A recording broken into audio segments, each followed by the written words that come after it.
ಸರೋಜಾ ರೀ ಅಂತೂ ನಾವು ಅನ್ಕೊಂಡಿದ್ದೆಲ್ಲ ಆಯ್ತು ರೀ. ನಾವು ಕರೆದವ್ರು ಎಲ್ಲರೂ ಬಂದ್ರು. ಒಂದು ಹಬ್ಬ ಮುಗಿಸಿದೀವಿ ಅಂತ ಅನಿಸ್ತಾ ಇದೆ ನನಗೆ. ಹೌದು, ನಮ್ ಲಕ್ಷ್ಮಿಗೆ ಅಂದ್ರೆ ನಮ್ಮ ಮನೆ ಸೊಸೆಗೆ ಯಾವ ಸ್ಥಾನ ಸಿಗ್ಬೇಕಾಗಿತ್ತು ಅದ್ ಸಿಕ್ಕಂಗ ಆಯ್ತು ನೋಡಿ ಈಗ. ನಿಜ ನಿಜ. ಕೇಶವಪುರ ಐತ್ರೆ, ಕಾರ್ಯಕ್ರಮ ಹೇಗಾಯ್ತು? ಚೆನ್ನಾಗಾಯ್ತಲ್ವಾ? ತುಂಬ ದೊಡ್ಡ ಮನಸ್ಸು ನಿಮ್ಮದು. ಹೆತ್ತವರಾಗಿ ನಾವು ಮಾಡಬೇಕಾಗಿರೋದನ್ನ ನೀವು ನಡೆಸ್ಕೊಟ್ಟಿದ್ದೀರಾ. ಕಾರ್ಯಕ್ರಮ ತುಂಬ ಚೆನ್ನಾಗಿ.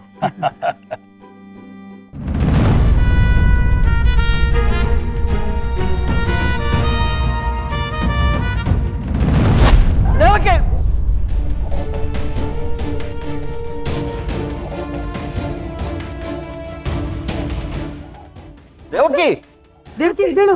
ದೇವ್ಕಿ ಏನಾಯ್ತು? ಏನಾಯ್ತು? ದೇವ್ಕಿ ದೇವಕಿ, ದೇವ್ಕಿ ಏನಾಯ್ತು? ದೇವ್ಕಿ ಹೇಳು. ದೇವ್ಕಿ ಅತ್ತೆ.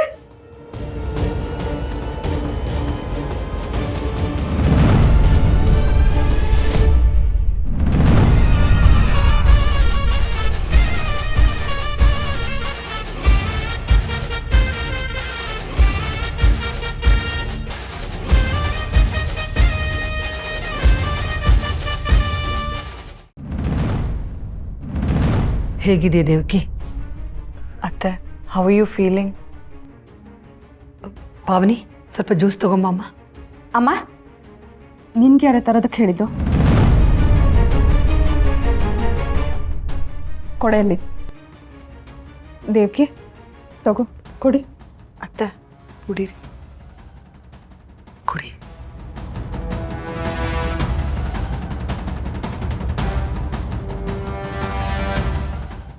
ಕೊಟ್ಟಿದ್ದಾಯ್ತು ತಾನೆ? ಇದೇನಮ್ಮ, ಎಲ್ಲ ಸಿಚುಯೇಷನಲ್ಲೂ ಆ ಲಕ್ಷ್ಮಿನ ಗೋಡ್ ಹೊಯ್ಕೊಳ್ಳೋಕ್ಕೆ ಒಂದು ಅವಕಾಶ ಹುಡುಕ್ತಾ ಇರ್ತಾರಲ್ಲ. ನನ್ನ ತಂಗಿ ಫೀಲ್ಡ್ಗೆ ಇಳ್ದಿದ್ದಾಳೆ. ಮುಂದೆ ನೋಡ್ತಾ ಇರು, ಹೋಗ್ತಾ ಹೋಗ್ತಾ ಏನೇನಾಗುತ್ತೆ ಅಂತ. ರೀ, ರಿಸೆಪ್ಷನಲ್ಲೆಲ್ಲ ಚೆನ್ನಾಗೇ ಇದ್ರಲ್ವಾ? ಇದ್ದಕ್ಕಿದ್ದಂಗೆ ಅದೇನಾಯ್ತು? ಓಡಾಟ ಸುಸ್ತಾಗಿರ್ಬೋದು. ಅದೆಲ್ಲ ಏನೂ ಇಲ್ಲ ರೀ, ನೆಕ್ಲೆಸ್ ಕಳೆದೋಯ್ತಲ್ಲ ಅದಕ್ಕೆ ಟೆನ್ಷನ್ ಮಾಡ್ಕೊಂಡಿದ್ದಾರೆ ಅಂತ ಅನ್ಸುತ್ತೆ. ನನ್ನನ್ನು ಯಾಕೆ ಹಾಗೆ ನೋಡ್ತಿದ್ದೀರಾ? ನೆಕ್ಲೆಸ್ ಸಿಕ್ತಲ್ಲ, ಸಿಕ್ಕ ಮೇಲೆ ಯಾರಾದರೂ ಇಷ್ಟೊಂದು ಟೆನ್ಷನ್ ಮಾಡ್ಕೋತಾರ? ಸಿಗದೇ ಇದ್ದಿದ್ರೆ ಇನ್ನೇನಾಗಿರೋದು? ಏನು ನಳಿನಿ, ಅವತ್ತು ನೆಕ್ಲೆಸ್ ಸಿಗದೆ ಹೋದಾಗ ನಾವೆಲ್ಲ ತಲೆ ತಿರುಗಿ ಬೀಳೋ ಹಾಗೆ ಮಾಡಿದ್ರು. ಸುಮ್ಮನಿರು, ಯಾರಾದ್ರೂ ಕೇಳಿಸ್ಕೊಂಡ್ರೆ ನೊಂದ್ಕೋತಾರೆ. ಅವತ್ತು ನಾವು ನೊಂದ್ಕೊಂಡಿರ್ಲಿಲ್ವಾ?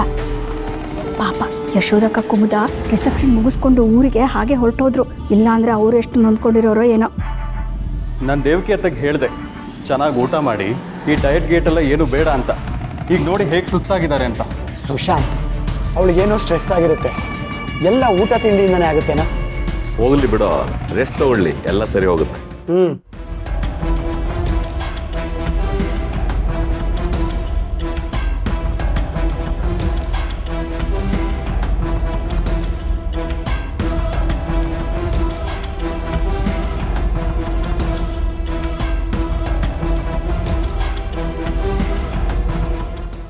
ರೀ, ಏನೂ ಆಗಿಲ್ಲ ಅವಳಿಗೆ, ಸ್ವಲ್ಪ ಸುಸ್ತಾಗಿದೆ ಅಷ್ಟೇ.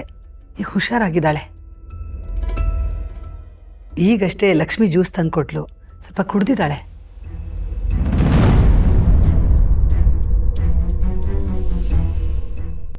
ರೀ,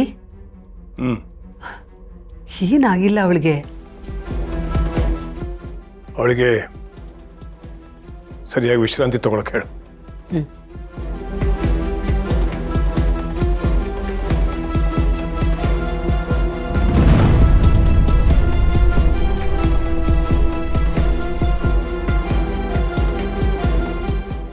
ತಾತ,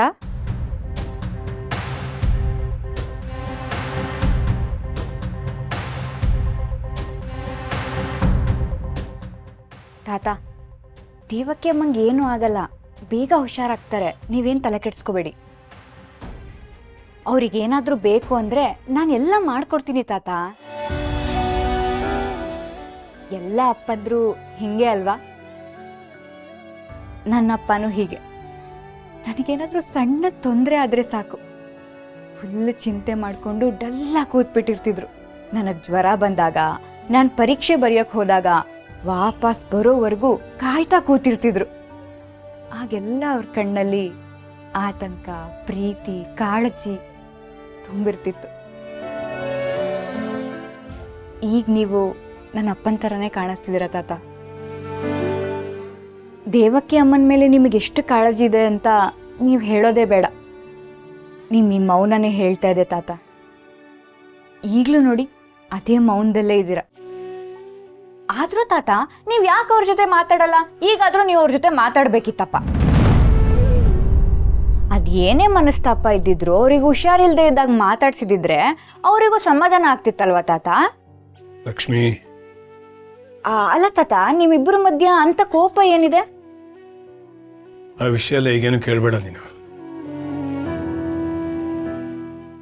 ಯಾಕೆ ತಾತ, ನಿಮ್ಮಿಬ್ಬರ ಮಧ್ಯೆ ಮಾತಾಡ್ದಿರೋ ಅಷ್ಟು ಮನಸ್ತಾಪ ಏನು? ಕೇಳಬೇಡ ಅಂದೆ ಅಲ್ವಾ?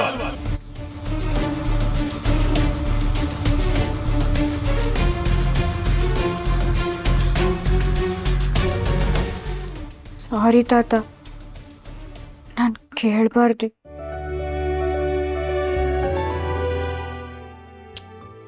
ಕ್ಷಮಿಸು ಕಂದ, ನಿನ್ ಮೇಲೆ ರೇಗ್ಬಿಟ್ಟೆ, ಕ್ಷಮಿಸು. ಅಯ್ಯೋ ತಾತ, ನೀವು ಕ್ಷಮೆ ಎಲ್ಲ ಕೇಳಬಾರ್ದು. ನಂದೇ ತಪ್ಪು. ನಾನೇ ತಲೆ ಹರಟೆ ಥರ ಏನೇನೋ ಮಾತಾಡ್ಬಿಟ್ಟೆ. ಸಾರಿ ತಾತ.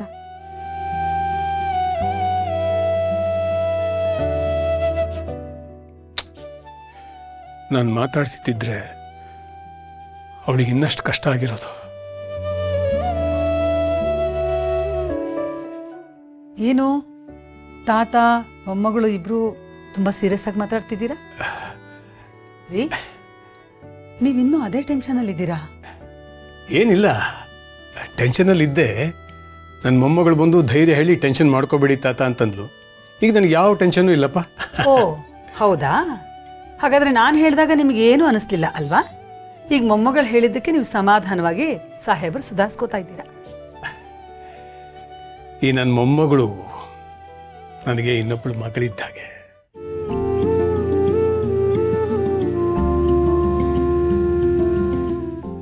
ಲಕ್ಷ್ಮಿ, ಅವ್ರು ಸಮಾಧಾನವಾಗಿದ್ದಾರೋ ಇಲ್ಲೋ ಅಂತ ನನಗೆ ಗೊತ್ತಿಲ್ಲ. ಆದರೆ ನಿನ್ನ ಮಗಳು ಅಂತ ಕರೆದ್ರಲ್ಲ, ಅವರಿಗೆ ಮಗಳು ಅಂದರೆ ಪಂಚಪ್ರಾಣ.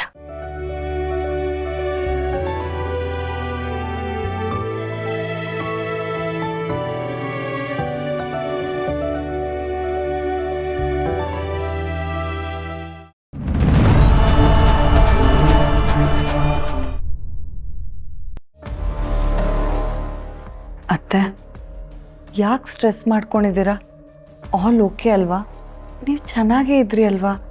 ಸಡನ್ನಾಗಿ ಏನಾಯ್ತತ್ತೆ?